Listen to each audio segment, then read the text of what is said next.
Last period का क्या थी, 2 साल से आए नहीं। तो 2 2 साल, साल से आई नहीं? यस, 2 साल वेट कर रहे हैं कि अच्छा अब देखते हैं। इसमें सबसे ऊपर सर-ए-फ़हरिस्त है डायबिटीज़, मर्द में और ख़वातीन दोनों में। स्पेसिफिक वुमेन हेल्थ के ऊपर बात करते हैं। अब जैसे पीसीओएस है, बहुत ज़्यादा। पीसीओएस पाकिस्तान में पता नहीं मेरे ख़्याल से 100 में से 80 टू 85% हुँ। लड़कियों के अंदर है।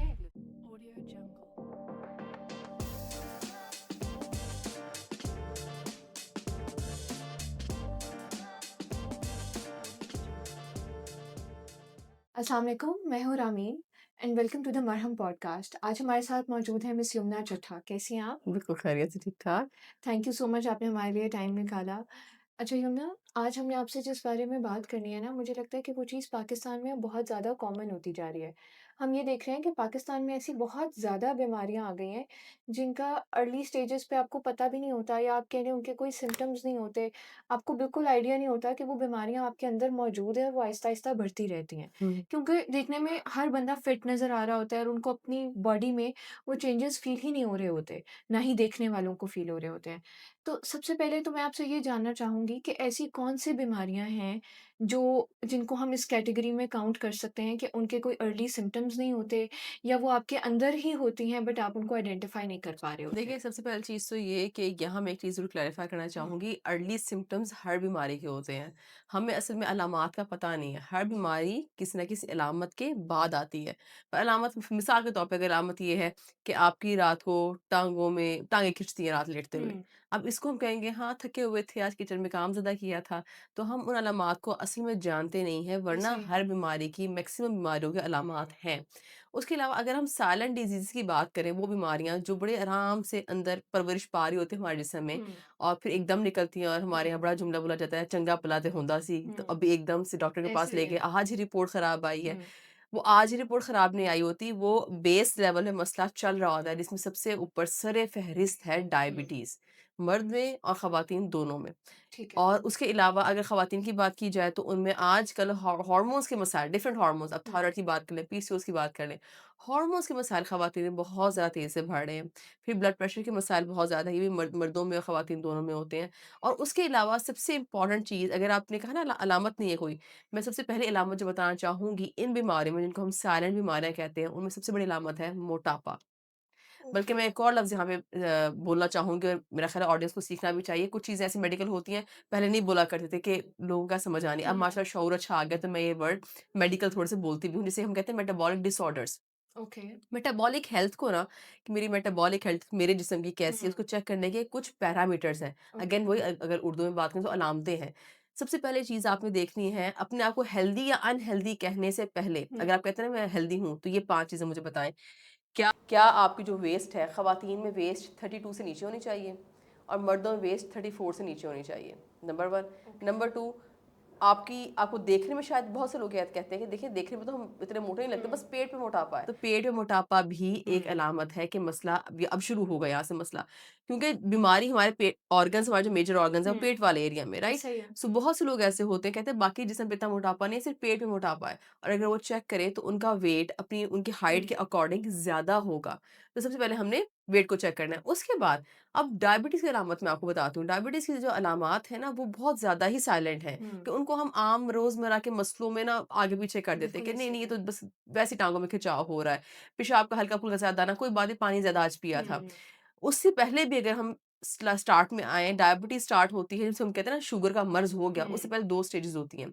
एक है इंसुलिन रेज़िस्टेंस और एक कहते हैं प्री डायबिटीज़। प्री डायबिटीज़ को तो हम कहते हैं बस नहीं, नहीं कोई मसला नहीं, ये तो उसको ख़ैर हम है। कंसिडर ही नहीं करते। कंसिडर ही नहीं करते। हालाँकि उससे हुँ, पहले भी एक स्टेज होती है इंसुलिन रेज़िस्टेंस, जिसको पार करके आप प्री डायबिटिक हुए होते हो ओके। और उसको पार करके आप डायबिटिक होते हो। तो हम कहते हैं नहीं, नहीं, अभी अभी वक़्त है, अभी तो 5.8 है, ख़ैर देखी जाएगी। अब देखिए, अगर आपकी बॉडी 5.8 तक पहुँची है, तो कुछ डैमेज करके पहुँची होगी ना, बिल्कुल ऐसे ही है। एकदम से नहीं पहुँची है। सो मतलब जो अगर आप अपना डैमेज है, बॉर्डर लाइन चल रहे हैं, यस, तो यस। बहुत चीज़ें आप बिल्कुल, आप कर बॉर्डर लेंगे। लाइन भी हो, और देखें, एक बड़ा मिसकंसेप्शन है, हमें हुँ, लगता है इतने सालों में हम बॉर्डर लाइन पहुँचे हैं, तो अब इतने ही साल शायद और लगेंगे, तो हम प्रॉपर हुँ, डायबिटिक होंगे। देखिए, जब आप बॉर्डर लाइन क्रॉस कर गए, लाइक प्री डायबिटिक हो गए, शायद आपके डेढ़ 2 हफ्ते में, 2 हफ्ते में, 3 हफ्ते में, 2 महीने में ज़्यादा हो जाए। तो ये सबसे ओके। पहली चीज़ जो मैं कहना चाहूँगी सुनने वालों को वो ये है हुँ, कि बीमारियाँ बनने में, बढ़ने में ज़्यादा वक़्त नहीं लेती। तो सबसे पहले ये मिसकंसेप्शन अपने दिमाग से निकालें कि चूँकि इतने साल डायबिटीज़ तो बूढ़ों की बीमारी है, तो होगी 50-60 में हुँ, जाके 17 साल के बच्चे को भी होती है। हुँ, 17 साल के बच्चे को लड़के को हार्ट अटैक भी हो रहे हैं। 13-14 साल की लड़कियों को हुँ, पीसीओएस भी हो रहा है। तो अब जिस दौर में हम हैं, बीमारियाँ इतनी ज़्यादा बढ़ चुकी हैं और बहुत सी बीमारियाँ जीन्स में आ रही होती है, जेनेटिक किसी की फैमिली में डायबिटीज़ है और वो बच्चा अगर मोटापे का शिकार होता है हुँ, अर्ली एज में 17-18 साल की टीन एज की बात कर लेते हैं उस उम्र हुँ। में, उस बच्चे को डायबिटीज़ होने का खदशा 100% है। और ज़्यादा जल्दी है मेरे बहुत ख़्याल जल्दी से। आम बंदे से वो बच्चा अब ज़रूर ये बातें मुझे पेशेंट्स आके कहते हैं कि भई मेरा दोस्त भी तो इतना ही हुँ। खाता है, मेरा वो सेम खाता है, मुझे क्यों डायबिटीज़ हो गई है? हो सकता है आपके जीन्स में उसकी जेनेटिक्स में ना हो, ठीक और है? हो सकता है उसका मेटाबॉलिक सिस्टम बिल्कुल डिफरेंट हो हर और कोई आपका डिफरेंट होता डाइजेस्टिव है। सिस्टम बिल्कुल, डिफरेंट हो। बहन-भाई आपस में कितने मुख्तलिफ होते हैं। हम बिल्कुल दोस्त ऐसे ही से है। तो या नेबर से अपनी किसी हुँ, भी रिश्तेदार से खुद को कंपेयर कर ही नहीं सकते। तो हुँ, पहली बात ये चीज़ दिमाग से निकाल दें कि बीमारी बनने में वक़्त लेगी। हर बीमारी की अलामात होती हैं। आपको बिल्कुल। अगर लगता है कि आपकी फैमिली में सबसे पहली चीज़ जो ये है आपने देखना है कि आपकी फैमिली हिस्ट्री किन बीमारियों की है। क्योंकि ले-दे के आपको बीमारियाँ वही होनी हैं। तो उन बीमारियों की अर्ली अलामात, अर्ली सिम्पटम्स को ज़रूर सर्च करें एक दफ़ा कि डायबिटीज़ के अर्ली सिम्पटम्स क्या होते हैं, हाइपरटेंशन के अर्ली सिम्पटम्स क्या होते हैं। क्योंकि अर्ली सिम्पटम्स से ही हम आगे जो तशख़ीस है, हर चीज़ बहुत आसान हो जाती है। डॉक्टर के पास आप जाएँ तो आप नोट करेंगे डॉक्टर पूछता है जब फैमिली में क्या बीमारी है? उसे हुँ, डायग्नोसिस बड़ा आसान हो बहुत जाता है आसान कि हो इस जाती है। पेशेंट का मोटापा इसको किस तरफ लेके जाएगा। अगर एक इंसान है उसकी फैमिली में थायरॉइड के मसाइल है, उसका मोटापा उसको लाज़मी थायरॉइड की तरफ लेके जाएगा। अच्छा अभी जैसे यमुना हम बात कर रहे थे डायबिटीज़ के बारे में, तो जी, सबसे पहले अगर मैं डायबिटीज़ की तरफ ही पहला सवाल करूँ आपसे वो ये होगा कि डायबिटीज़ में ऐसी कौन-सी बीमारियाँ मतलब कौन से ऐसे सिम्पटम्स हैं जैसे आपने कहा कि प्री डायबिटिक्स या इंसुलिन रेजिस्टेंस। इंसुलिन रेज़िस्टेंस जो होती है उस स्टेज में आप लोग उसको कैटर भी नहीं करते हैं, हुँ। देखते भी नहीं है।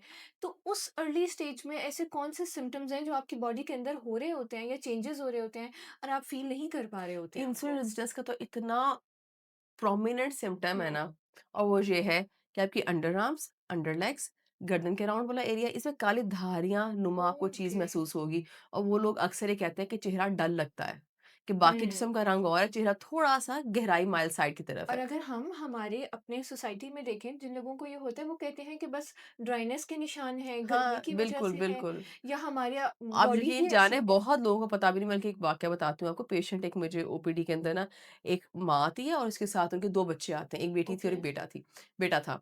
तो मेरी नज़र पहले बेटा अंदर एंटर हुआ, मेरी नज़र बेटे पे पड़ी, मुझे लगा वो पेशेंट है और मैंने हुँ, बेटे को पेशेंट चेयर पे बिठा दिया, पेरेंट्स को खुद ही के मैं मदर को बेटी को कहा आप वहाँ बैठ जाएँ। हालाँकि बेटा और बेटी दोनों में मोटापे का हुँ, एलिमेंट था और एज ही मैं 13-14 साल के बच्चों की बात कर रही हूँ, 2 साल का फ़र्क था, बेटा जो हुँ, था वो 15 साल का था और बेटी 2 साल ऊपर थी, 18 साल की बेटी थी। मैंने बेटे को बिठा लिया, मुझे लगा वो पेशेंट है। तो मैंने उससे बात करना शुरू की तो उसकी मदर कहती नहीं, नहीं ये पेशेंट नहीं, ये पेशेंट है। मैंने कहा नहीं, ये भी पेशेंट है। कहती कैसे? मैंने कहा इसकी गर्दन पे जो काली धारी है वो यहाँ तक पहुँची हुई है। ये ना शुरू होती है यहाँ से, हुँ। फिर ये सर्कल करता आगे आ जाता है। मैंने कहा ये भी पेशेंट है। कहती नहीं, नहीं वो मैल है, धोता नहीं है, वो नहाता नहीं है सही से। ओह मैंने कहा माय गॉड! नहीं ये मैल नहीं है, ये उसकी काली धारें जिनको हम उर्दू में पेशेंट को समझाने के लिए कहते हैं, वो इंसुलिन रेजिस्टेंस के डिस्कलरेशन, पिगमेंटेशन पहुँच के आगे तक पहुँच गई। उस हुँ, बच्चे के बाकायदा गहरे-गहरे इतने-इतने मोटे यहाँ पे निशान थे, ठीक है, गर्दन पे। मैंने फिर वो दोनों दोनों को भी मैंने डाइट प्लान दिया और दोनों को पेशेंट को भी समझाया, मदर को समझाया कि इनको बच्चे को इंसुलिन रेजिस्टेंस है। बच्चे का भी वेट ज़्यादा था, बेटी का भी था, वो पूरी फैमिली में जेनेटिकली हुँ। थोड़ा-सा मोटापा की तरफ थी उनकी फैमिली।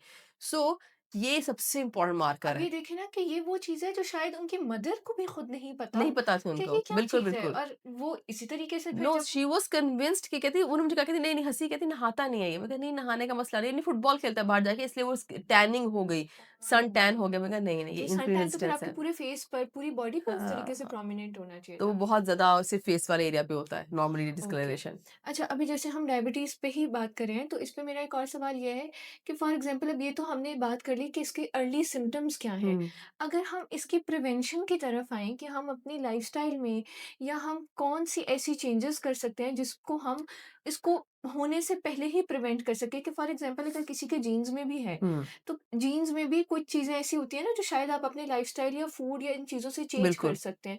तो कौन-सी ऐसी चेंजेज़ या कौन से ऐसे लाइफ़स्टाइल मेजर्स हैं जिनको हम काउंट करके इसको प्रिवेंट कर सकते देखिए हैं? डायबिटीज़ ना हर तीसरी फैमिली में है, या ओके। दादा-दादी को होगा, हुँ, पेरेंट्स को होगा, कहीं न कहीं आपके जीन्स में बिल्कुल। होता है ये। उसमें सबसे पहला जो प्रिवेंटिव टूल है, हुँ, जो कहा जाता है भई ये काम ना होने देना बॉडी हुँ, में, दैट इज़ मोटापा। हुँ। स्पेशली पेट का मोटापा। और मोटापा तो उसके कहते हैं हर बाद बीमारी का जड़ है एक हर तरीके से। बीमारी की जड़ मोटापा है, क्योंकि पता है एक टाइम आता है पेशेंट्स भी तंग आ जाते हैं कि वो आके बिल्कुल बताते ऐसे हैं ही। मुझे फ्रस्ट्रेटेड कि हुँ, हम वो एंडोक्रिनोलॉजिस्ट के पास गए, डायबिटीज़ का चेक करवाने के लिए गए, गायनेकोलॉजिस्ट के बाद पीसीओएस के लिए गए, उसने कहा वज़न कम करके आओ।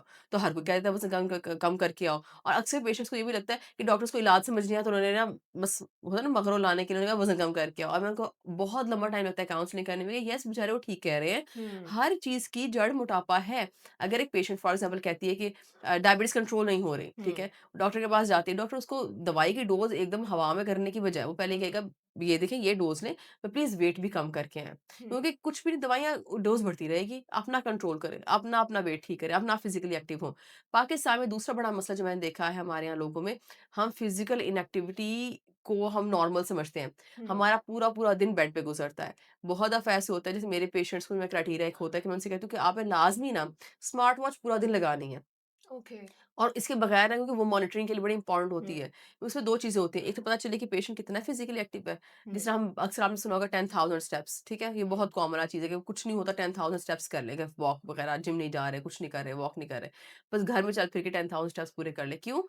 नहीं पूरे कर रहे लोग। आप किसी को भी, कोई भी अगर आप लोग सुन रहे हैं, आप एक बार वॉच लगा के देखिए, और अपना जो हुँ, नॉर्मल लाइफ़स्टाइल है, जो सेडेंटरी हम वर्ड यूज़ करते हैं, उसका मतलब ये होता है कि एक बंदा है बस वो लेट-लेट के ज़िंदगी गुज़ार रहा है। बस वो वॉशरूम के लिए उठ रहा है, किचन के लिए उठ रहा है, और इतना ही उठ रहा है जितना बेसिक एक इंसान को उठना हुँ, पड़ता है, उससे ज़्यादा वो नहीं चल रहा। आप अपना स्टेप काउंट करके देखें, ट्रस्ट मी ये 1000 से ऊपर नहीं निकलेगा। इतना सेडेंटरी लाइफ़स्टाइल हमारा। पेरेंट्स का तो फिर कुछ ज़्यादा है कि चलो बाप ने कोई जॉब पे जाना है, अम्मा ने कोई घर में काम करना है, बच्चों के हालात इतने ख़राब हैं, अगर आपके घर में कोई ऐसा बच्चा है, जो मोटापे का शिकार है, उसका स्टेप काउंट आप करा के देख लें, वो बच्चा सिर्फ़ यूनिवर्सिटी के टाइम पे चल रहा है, जो उस टाइम पे चलना है, हुँ, उसके बाद वो उठ नहीं रहा, वो मजबूरी में उठ रहा है। अगर यूनिवर्सिटी भी क्लासेस उसको चेंज ना पड़ करनी पड़े, वो वहाँ भी ना उठे, ये बिल्कुल ऐसे हालात ही। हैं। बच्चों को इतना-इतना लंबा मुझे काउंसल करना पड़ता है कि it is extremely important for you hmm, to physically active, and physically active होने का मतलब ये हरगिज़ नहीं है कि आगे से पेशेंट्स अक्सर कहते हैं हुँ, कि मैं अपने काम खुद करता हूँ, ख़वातीन कहती हैं कि मैं किचन या के कोई काम खुद। फिज़िकल रूटीन नहीं दैट इज़ क्रिएट। वो तो आप, वो तो एक ज़िंदा इंसान है, इतना तो चलना होता है इतना तो कि बेसिक है आपने ना एक आपके बेसिक है, लिए। आपने चलना-फिरना है, वॉशरूम जाना है, आपने किचन का काम करना है, कोई अपनी ट्रे रखने चली हुँ, जानी है, ऊपर-नीचे 4 चक्कर शायद बच्चों के आपको लगाने पड़े ऊपर हुँ, वाले फ्लोर पे, पर ये तो बिल्कुल नॉर्मल हुँ, चलना-फिरना है। पर अगर आपने मेटाबॉलिक हेल्थ अच्छी करनी है, उसके लिए थोड़ा इससे ऊपर करना पड़ता है। पर इसका मतलब हरगिज़ ये नहीं है कि मैं कह रही हूँ कि आपने जिम जाना है। क्योंकि बहुत सारे लोगों को लगता है कि जब डायटीशियंस कहते हैं, डॉक्टर्स कहते हैं कि आपने फिज़िकली एक्टिव होना है, तो उसका मतलब है कि जिम जाओ। ये एक बहुत बड़ा मिसकंसेप्शन है। मैक्सिमम मेरे पेशेंट्स 95, और मैं वाक़ई कोई बड़ा नंबर नहीं बोल रही, 90 टू 95% पेशेंट्स मेरे विदाउट जिम लूज़ करते हैं। ओके। सिंपल वॉक से, सिंपल घर के अंदर वॉक, अगर बड़ा अहाता है, आपको कोई बड़ी जगह जहाँ पे आप तेज़ चल सकते हैं, वहाँ चल लें आप। अगर आप बाहर जा सकते हैं, ग्रेट, बाहर ज़रूर जाएँ। सिंथेटिक ट्रैक्स अगर आपके एरिया में है, हुँ, वहाँ आप चले जाएँ। अगर कुछ नहीं मिलता, कमरे के अंदर डायगोनली ना आपको थोड़ा-सा एरिया मिल जाएगा, आप चल फिर लें, वॉक कर लें, चलें, कुछ चलें। ओके। बेड पे बैठे रहने से ये बीमारी और ज़्यादा बढ़ती है। बिल्कुल ठीक है। अच्छा, अभी जैसे हम एक साइलेंट डिज़ीज़ के बारे में बात कर रहे थे कि वो कितना टाइम आपकी बॉडी में ही ग्रो कर रही होती है बट आपको आइडिया नहीं होता। इसी तरह हम आते हैं एक हाई ब्लड प्रेशर पे, वो भी हुँ, इसी तरह ही आपकी बॉडी में ही ग्रो कर रहा होता है लेकिन आप उसके अर्ली सिम्पटम्स उस तरीके से आइडेंटिफ़ाई हुँ, नहीं कर पा रहे होते या मेजरली पाकिस्तान में हम हाई ब्लड प्रेशर को उस तरीके से हाइलाइट नहीं करते या बिल्कुल उसके ऐसे ही अर्ली है। सिम्पटम्स से बात नहीं करते। इवन दो मुझे लगता है कि हाई ब्लड प्रेशर और बहुत सारी बीमारियों की एक अंडरलाइंग कॉज़ की वजह भी है। हुँ। तो सबसे पहले आप ये बताएँ कि हाई ब्लड प्रेशर में ऐसे कौन-से सिम्पटम्स या बॉडी में चेंजेज़ होते हैं, जो अर्ली सिम्पटम्स होते हैं, जो लोग आइडेंटिफ़ाई नहीं कर सकते बट उनकी बॉडी में ग्रो कर रहे सबसे होते पहली हैं? चीज़ तो ये है कि साल में 1 दफ़ा ना सालाना पूरी हुँ, फैमिली का ब्लड टेस्ट करवाना बहुत ज़रूरी है। हुँ, अगर एक पेशेंट मोटापे का शिकार है ना, फास्टिंग लिपिड प्रोफाइल एक और टेस्ट होता है इंसुलिन रेजिस्टेंस का, दैट इज़ कॉल्ड HOMA-IR। हुँ, ये करवाना बहुत ज़्यादा ज़रूरी है। अब लिपिड प्रोफाइल लोग करवाने की हमारे यहाँ रवाज ही नहीं है। अगर आपका पेट में मोटापा है, वेरी लेस चांस है कि आपकी लिपिड प्रोफाइल ठीक हो। अगर लिपिड प्रोफाइल खराब है, इसका मतलब है जिसको हम कहते हैं कि गलत वाला, या साल-बाद में कहें गलत वाला तेल का जमा हुँ, हुआ है जिस्म के अंदर, इट्स प्रेज़ेंट हुँ, देयर, ठीक है? एलडीएल हाई होता है, कोलेस्ट्रॉल बहुत ज़्यादा हाई होता है। सो इसीलिए आपने पहली चीज़ तो ये है, लिपिड प्रोफाइल लाज़मी करवानी है अगर आपको पेट का मोटापा है। दूसरी बात, बहुत दफ़ा हम हाइपरटेंशन को, ब्लड प्रेशर हाई होने को, स्ट्रेस था, सर में दर्द थी, आज हुई परसों ठीक हो गई कह के हुँ, छोड़ देते हैं। उसके बाद हमारे यहाँ दवाइयाँ ना खाने का बहुत बड़ा रवाज है कि मैं इसे घर में ठीक कर लूँगा, मैं ठंडा पानी पी लूँगी। अच्छा, ब्लड प्रेशर की जो अलामात जिस्म पे होती हैं ना, थोड़ा गरमाइश की तरफ जिसम महसूस हो रहा होता है। ओके। तो लोग लस्सी पी ली, दही ज़रा मैं खा लूँगी डाइट में, उससे ठीक हो जाएगा, अब गर्मी बहुत ज़्यादा है, ये कहकर उसको टाल देते हैं। तो इसकी भी अर्ली प्रिवेंशन में बहुत ज़रूरी है कि आप चेक करें कि जब-जब सर में दर्द हो रहा है या फीलिंग आ रही है आपको, हुँ, अनईज़ी फ़ील हो रहा है आपको, आप चेक लाज़मी करें। और अगर ऊपर आ गया है तो उसको ये कह के मत छोड़ें कि नहीं, नहीं हफ़्ते में बस 2 दफ़ा ही होता है, वैसे नहीं होता। हुँ। तो हम बहुत दफ़ा ब्लड प्रेशर को तो ये कह के हमने छोड़ा होता है, वो फिर हालाँकि 2 डैमेज दफ़ा कर रहा भी होता एक है। बहुत 2 बड़ी दफ़ा भी चीज़ क्यों है। हुआ? सवाल ये है कि 2 दफ़ा हाँ, क्यों हुआ? पर अगर आपकी नॉर्मली बॉडी इतनी हेल्दी है तो वो 2 दफ़ा भी नहीं क्यों होना चाहिए, करेगी? स्टेबल पर होना नहीं, चाहिए। बहुत दफ़ा लोग ये भी कहते हैं काम ज़्यादा कर लिया था और स्ट्रेस ज़्यादा था। हुँ, फलाने बच्चे ने तंग कर दिया, फलाने ने तंग कर दिया। पर let me tell you one thing here, जो हेल्दी बॉडी होती है वो नॉर्मल स्ट्रेसर्स जो हमारे बच्चों का तंग करना, किसी का तंग करना वगैरह को बहुत ईज़िली हैंडल कर सकती है। हमारी बॉडी इतनी छुई-मुई नहीं है कि छोटा-सा स्ट्रेस हुँ, आया और उसने ब्लड प्रेशर हाई कर दिया। बिल्कुल बहुत ऐसा सारे लोग होते हैं जिनको स्ट्रेस देखिए स्ट्रेस हर किसी की लाइफ़ में कॉमन डिनोमिनेटर है, किसको स्ट्रेस हुँ, नहीं है? बच्चे को पढ़ाई का स्ट्रेस है, बड़े को किसी और चीज़ का स्ट्रेस है, जॉब वाले को जॉब ये का तो स्ट्रेस स्ट्रेस तो है। आपकी लाइफ़ का किसी को कोई पार्ट है स्ट्रेस ना आजकल। होना तो उसको ये स्ट्रेस होता है फिर आगे पांडे नहीं धुले तो स्ट्रेस नहीं, हमारी सही लाइफ में चल रहे हैं। ऐसा है। सो स्ट्रेसर्स जो नॉर्मल कॉमन स्ट्रेसर्स हैं जो सबकी लाइफ में होते हैं, जो एक हेल्दी बॉडी होती है वो इतनी बेबी नहीं होती कि उसको छोटे स्ट्रेस से वो ब्लड प्रेशर हाई कर ले। हुँ, सो अगर आपका ब्लड प्रेशर हाई हो रहा है, हफ्ते में 1 आधे महीने में 3-4 रीडिंग्स दे रहा है, तो इसको आपने लाज़मी चेक करना है। और जिन लोगों के ब्लड प्रेशर हाई होने का ऑन एंड ऑफ प्रॉब्लम रहता है, उन लोगों में कॉमन डिनोमिनेटर में लाज़मी वेट या family history of family history of मोटापा होती है।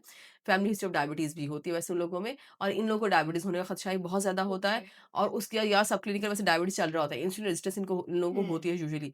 और इन लोगों में अमूमन वेट की ज़्यादती का एलिमेंट भी होता है। तो अगर ये सारी चीज़ें मौजूद हैं बॉडी के अंदर, तो बॉडी पूरा मेटाबॉलिक हेल्थ उसकी बिल्कुल माइनस में है इस वक़्त, और वो सारी बीमारियाँ करवाने के लिए दरवाज़े खोल के बैठी हुई है। बिल्कुल ठीक है।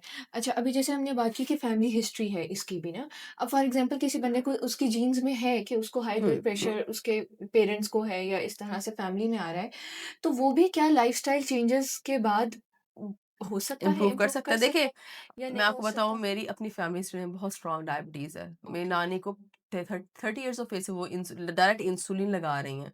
इतना स्ट्रॉन्ग डायबिटीज़ है। दादा-अबू को था, दोनों पेरेंट्स को है मेरे।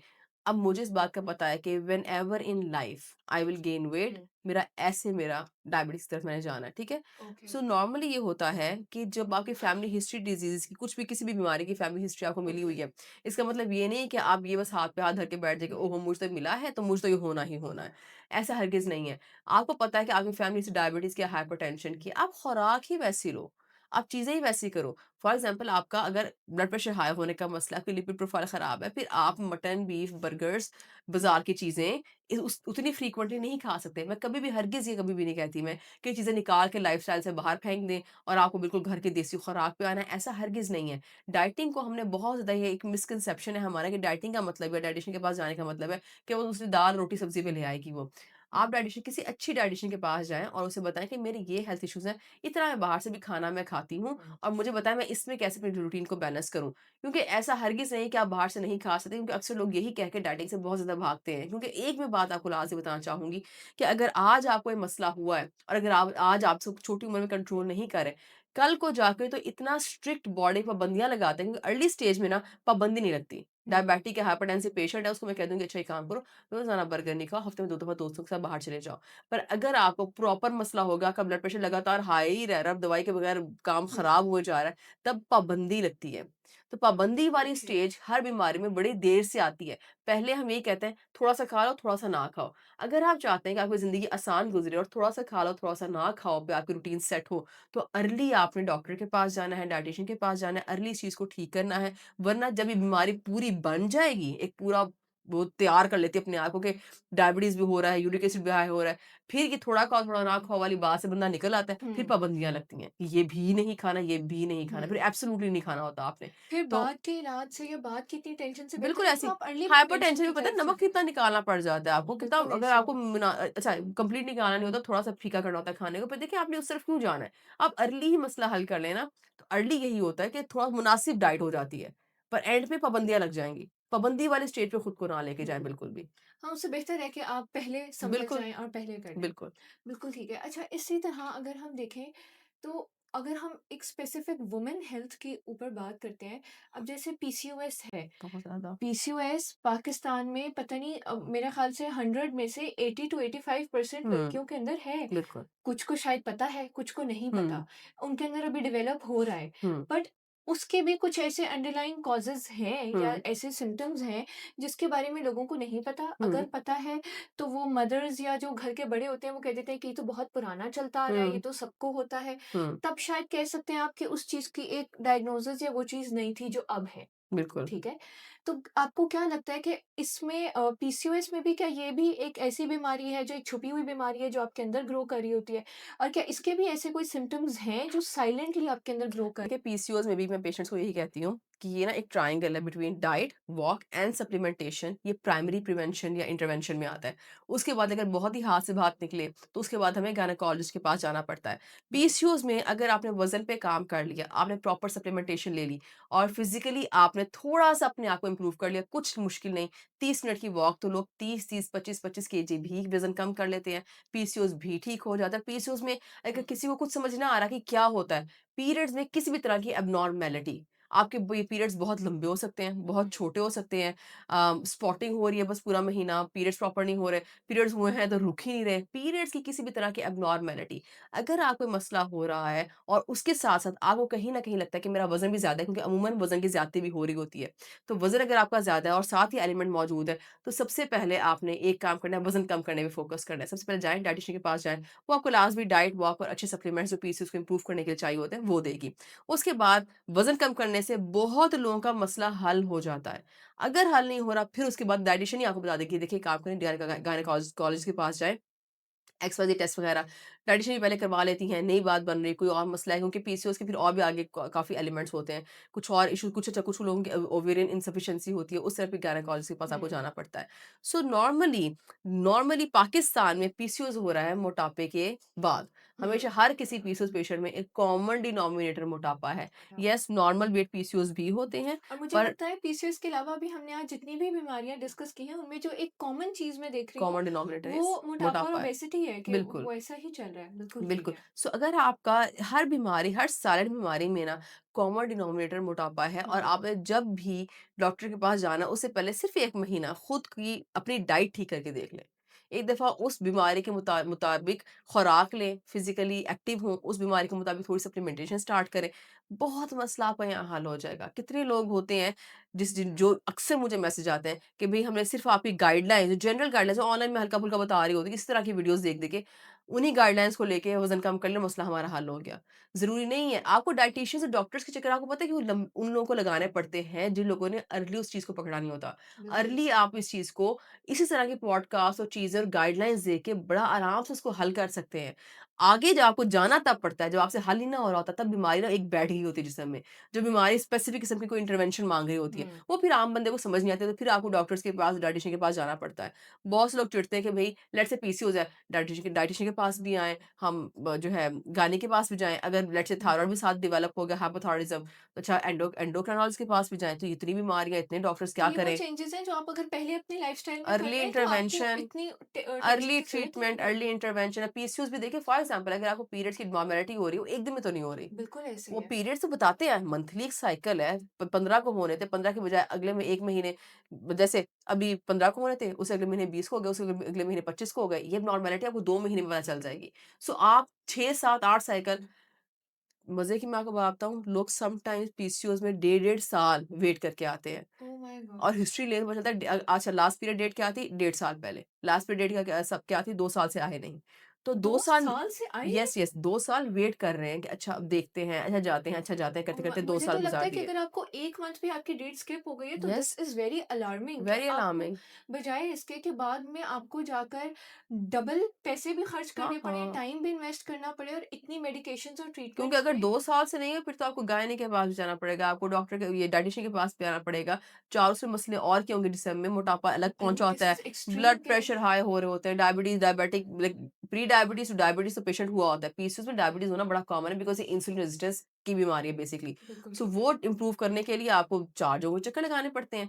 सो अगर 4 जगहों के चक्कर ना पर इस फर्स्ट स्टेज में कभी नहीं लगते, that's what I am trying to say कि हुँ, फर्स्ट चक्कर में, फर्स्ट अर्ली इंटरवेंशन में 4 चक्कर नहीं लगते। अर्ली इंटरवेंशन में मोटापे को ठीक करने की कोशिश करें, उसके बाद भी अगर ठीक नहीं हो रहा, फिर आपको कंसर्न डॉक्टर के पास जाना पड़ेगा कि भई मैंने अपनी पूरा काम कर लिया। मैंने सुना था कहीं पर कि 30-40 मिनट डेली वॉक करो, मैंने वो भी की। मैंने खुराक भी अच्छी की, मैंने टाइम टेबल भी अच्छा किया। मैंने इस बीमारी के मुताबिक सप्लीमेंट भी लिए, अभी भी काम नहीं बन रहा, फिर आप डॉक्टर के पास जाएँ। पर ट्रस्ट मी मैक्सिमम लोगों का 50% लोगों का काम यहाँ पर हो जाता है, चीज़ें बेहतर हुँ। होनी शुरू हो जाती हैं। लेकिन अगर वो इस चीज़ का ख़्याल रखना यस, शुरू करें। बिल्कुल, बिल्कुल। बिल्कुल ठीक है। अच्छा यमुना जैसे आज हमने उन बीमारियों के बारे में बात की जो साइलेंटली आपके अंदर ग्रो कर रही होती हुँ, हैं और जिनको आप अपने लाइफ़स्टाइल या प्रिवेंटिव हेल्थ से क्योर भी कर सकते हैं। तो अब इसको यहाँ पर रैप अप करते हुए मैं आपसे रिक्वेस्ट करूँगी कि आप लोगों को कुछ ऐसे सिंपल लाइफ़स्टाइल चेंजेस बता दें बिल्कुल, या कुछ बिल्कुल। ऐसे प्रिवेंटिव हेल्थ मेजर्स बता दें, जिनको वो कंसिडर करते हुए इन बीमारियों को पहले पहचान भी सकें हुँ, और इनको पहले रोक भी सकें। हुँ। और ये जो इतनी खामोशी से फैलती हुई बीमारियाँ हैं अब पाकिस्तान में, उनको हम कंट्रोल कर सकें किसी तरीके देखिए, से। पाकिस्तान में जो बीमारियाँ डायबिटीज़, ब्लड प्रेशर वगैरह, मेटाबॉलिक हेल्थ अपनी ठीक करने के लिए ये 4 चीज़ें अपनी रूटीन में कर लें, आपके मसले हल हो जाएँगे। नंबर 1, अपनी डाइट का टाइम टेबल बनाएँ। ऐसा नहीं जब भूख लगी, जब हुँ, जिस वक़्त भूख लगी मैंने उस वक़्त फ्रिज खोला, उठाया, खाना खा लिया। Number 1, make a time table. Number 2, please be physically active. Smart watch लगाना शुरू करें, अपने स्टेप काउंट करने शुरू करें और दिन में 30 से 40 मिनट प्लीज़ ये टाइम निकल आता है। 40 मिनट से 30 मिनट कम से कम अपनी जो है बाहर जाके वॉक करके आएँ, नहीं तो सेहन में कर लें, नहीं तो कमरे में कर लें, पर करें ज़रूर। डेडिकेटेड वॉक की मैं बात कर रही हूँ। उसके बाद कोशिश ये करें कि आपका जो डिनर है वो अर्ली हो जाए। अर्ली का मतलब मैं 6-7 नहीं कह रही, मैं 8 कह रही हूँ। 8 भी हालाँकि इतना अर्ली नहीं होता पर पाकिस्तानियों के लिए 8 भी उनको लगता है कि अर्ली हो गया है। पर प्लीज़ कोशिश करें कि 8 बजे तक अपना डिनर जो है आप ख़त्म कर चुके हों। उसके बाद आपने कोशिश करनी है कि हर मील के अंदर कार्बोहाइड्रेट से हमारा बहुत फ़ोकस होता है कि रोटी खा लें फ़ौरन से और चावल खा लें। पर क अगर एक मील में कार्बोहाइड्रेट है, तो आधी मील में कार्ब और आधी मील में हुँ, प्रोटीन लाज़मी हो। प्रोटीन डेफ़िशिएंसी बहुत-बहुत कॉमन है। प्रोटीन हम नहीं खा पा रहे, जितनी एक आम बंदे को रूटीन में आदत हो ज चाहिए होता है प्रोटीन एक प्रॉपर एक बॉडी अच्छी से चलाने के लिए, वीकनेस ना हो, पट्टों की कमज़ोरी ना हो। हुँ, प्रोटीन खाना बहुत ज़रूरी है। प्रोटीन मैं जब भी पेशेंट से हिस्ट्री लेती हूँ, प्रोटीन्स नहीं खाई जा रही होती, तो एक मील के अंदर आधा अगर कार्ब है, तो आधा हुँ, प्रोटीन लाज़मी हो। उसके अलावा डाइट के अंदर सैलेड्स का कच्चे फल और कच्ची सब्ज़ी का इस्तेमाल लाज़मी करें। दिन में लाज़मी 1 दफ़ा फ्रूट खाएँ, दिन में लाज़मी 1 से 2 दफ़ा लंच और डिनर में कर लें। सैलेड की क्वांटिटी होनी चाहिए। इसके अंदर जो एंटीऑक्सीडेंट्स हैं, वो मेटाबॉलिक हेल्थ इंप्रूव करने के लिए बहुत ज़्यादा ज़रूरी हैं। और उसके बाद लास्ट चीज़ ये कि प्लीज़ संडे को बैठ के ना टाइम टेबल बनाएँ अपना कि मैंने डेली क्या खाना है। बहुत से लोगों का मसला ये होता है हुँ, कि वो कहते हैं हमें पता ही नहीं चल रहा कि क्योंकि सुबह उठ के आप सोचो कि आज मैं क्या खाऊँ कुछ समझ नहीं आएगी। संडे को बैठे डेडिकेटेड अपने वीकली मेन्यू को टाइम दें और सोचें मैंने एक एक्सेल शीट की मार है सारी बात। उसपे लिखें ये दिन हुँ। है, ये मैंने इतने-इतने बजे खाना है, इतने-इतने बजे मैंने ये खाना है and that's it. That's all you need to do. ये प्रिवेंशन में जो मैं कहते हैं प्रिवेंटिव फेज़ में आ जाओ, जल्दी आप करेंगे, डाइट इम्प्रूव कर लेंगे तो मसला हल हो जाएगा। प्रिवेंटिव फेज़ में अगर आप ये कर लेंगे तो आपके आधे वेट के मसले और एक हेल्दी लाइफ़स्टाइल के मसले हल हो जाएँगे। बिल्कुल ठीक है Yamuna, thank you so much आज आपने इतनी इन्फॉर्मेटिव बातें हमारे साथ भी शेयर की और हमारे ऑडियंस को भी इतना गाइड किया। आई गेस ये लोगों के लिए जानना बहुत बेहतर है कि पहले उस चीज़ को जल्दी आइडेंटिफ़ाई कर लेना और टाइम से पहले उससे प्रिवेंशन करना इलाज से बहुत ज़्यादा बेहतर है और जितना टाइम और पैसे उनके इलाज में इन्वेस्ट हो रहे हैं, आपके बहुत पैसे भी और टाइम दोनों बच जाएँगे। Thank you so much.